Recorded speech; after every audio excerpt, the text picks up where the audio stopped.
Bonjour messieurs, dames, coach Awa. Donc je commencerai aujourd'hui ma vidéo par vous présenter tous mes vœux à l'occasion de la fête de l'Aïd passée. Que le bon Dieu exauce toutes nos prières et nos aspirations. Donc j'ai eu des questions par rapport à la dernière vidéo qu'on avait faite au sujet de la négativité. Et j'ai eu une question. Une personne me demandait, mais écoutez, vous parlez de la positivité, ne pas crier, etc. Mais comment faire si les enfants ne nous écoutent pas?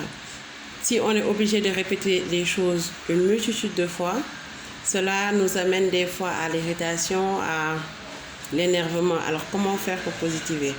Donc je me suis penchée sur la question et donc ce matin, nous allons un peu aborder ce sujet-là, le fait de répéter plusieurs fois la même chose et que les enfants ne nous écoutent pas. Alors, il est important de savoir que si nous répétons souvent la même chose sans résultat, c'est simplement dû au fait que nous ne formulons pas les choses de la bonne manière qui peuvent faciliter la compréhension. Donc, cela ne relève pas de la responsabilité de l'enfant, mais bien celle de l'adulte. Il faut souligner un point important, je l'avais abordé dans ma dernière vidéo.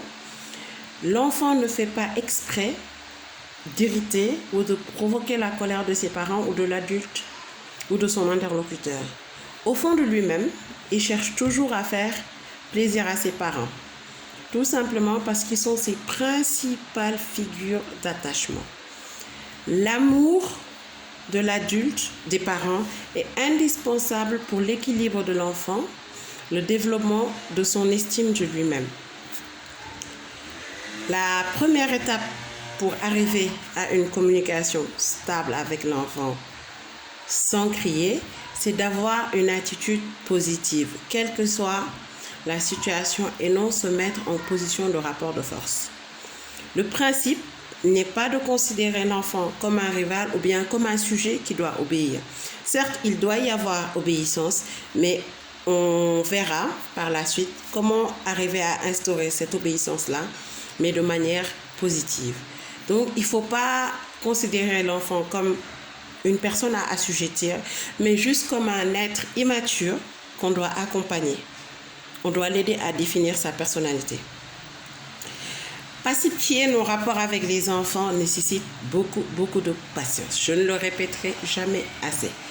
Il faut toujours mettre en avant le côté positif de l'enfant si on veut arriver à se faire comprendre. Par exemple, un enfant qui laisse toujours traîner le ballon dans la maison. Le réflexe premier des parents, c'est de crier « Oh, tu ne ranges pas tes affaires, tu ne ranges pas tes jouets, tu ne ranges jamais ton ballon, etc. etc. » Mettons une croix sur cette méthode.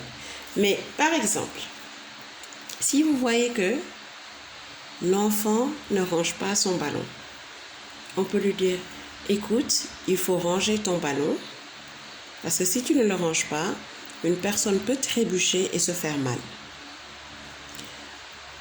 En formulant ceci de cette manière, vous responsabilisez l'enfant. Vous lui faites comprendre que quand on vit en société, il y a des règles à respecter.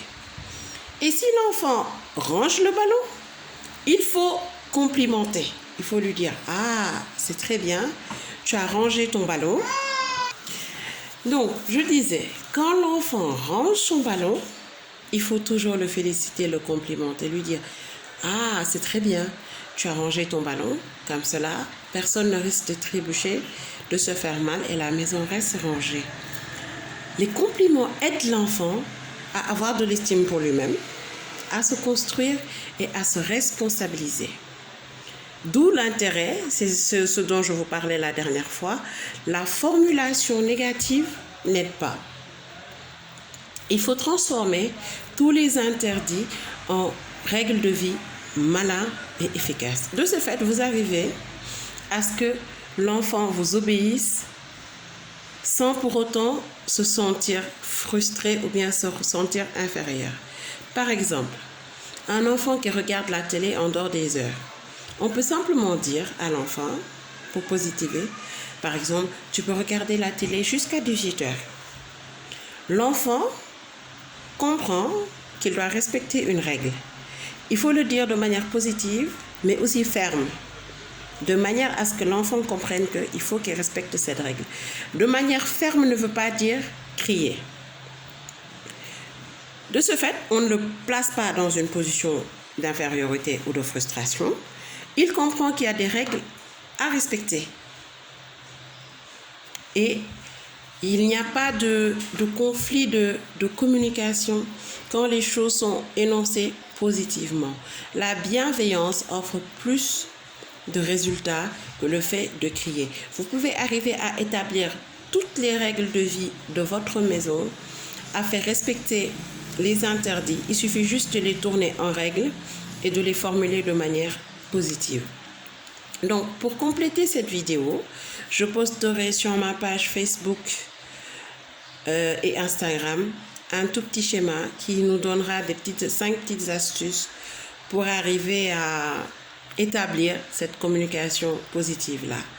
Et pour conclure, pour cette personne qui m'avait posé la question, essayez d'appliquer cette méthode-là et je vous garantis que vous ne serez plus obligé de répéter les choses plusieurs fois.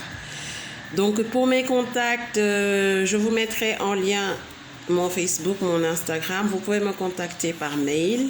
Vous pouvez aussi me contacter par téléphone. Awa, coach d'éducation, vous donne rendez-vous. À bientôt.